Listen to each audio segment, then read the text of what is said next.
Stonehenge has been standing for 5,000 years. Every tourist who has ever looked at it has had the same thought.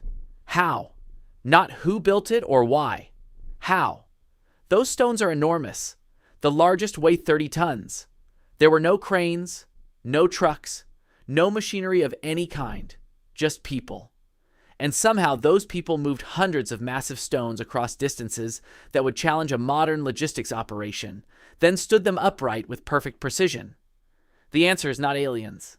The answer is more interesting than aliens. First, the numbers, because the numbers are the whole problem. The outer ring of Stonehenge is made from Sarsen Stones, a type of hard sandstone. The average sarsen weighs around 25 tons. The tallest standing stone is just under 9 meters high, and the source of these stones is Marlborough Downs, about 40 kilometers north.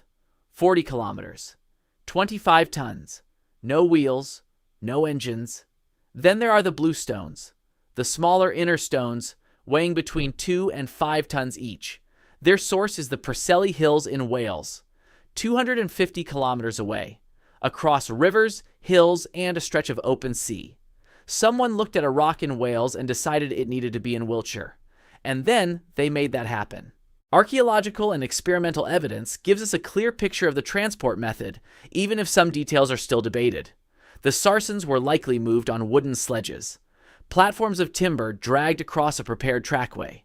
Experimental archaeology has shown that a team of around 200 people pulling on ropes attached to a sledge can move a 25-ton stone across a prepared surface. It is slow, it is exhausting, but it works. For the Bluestones from Wales, the route almost certainly combined overland sledge transport with water travel, rafts or boats along the Welsh coast, and upriver systems towards Salisbury Plain. Recent excavations at the source sites in the Prehistory Hills have found evidence of how the stones were quarried, split from the rock face along natural fractures using wooden wedges, driven into cracks, and then soaked with water until they expanded. This is precision quarrying. These were not people hacking randomly at rock. They understood the material, they knew where to hit it and how. Here's the part that consistently surprises people. The lintels, the horizontal stones sitting across the top of the uprights, are not just resting there. They are locked in place using mortise and tenon joints, the same joinery technique used in woodworking. A rounded projection carved into the top of each upright fits into a corresponding socket carved into the underside of the lintel.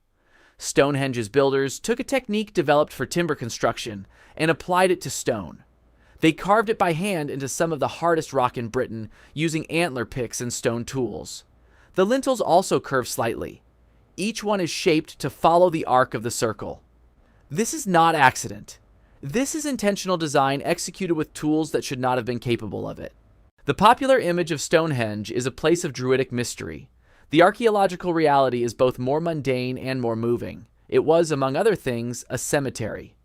More than 200 cremation burials have been found at the site, dating from its earliest phase around 3000 BCE.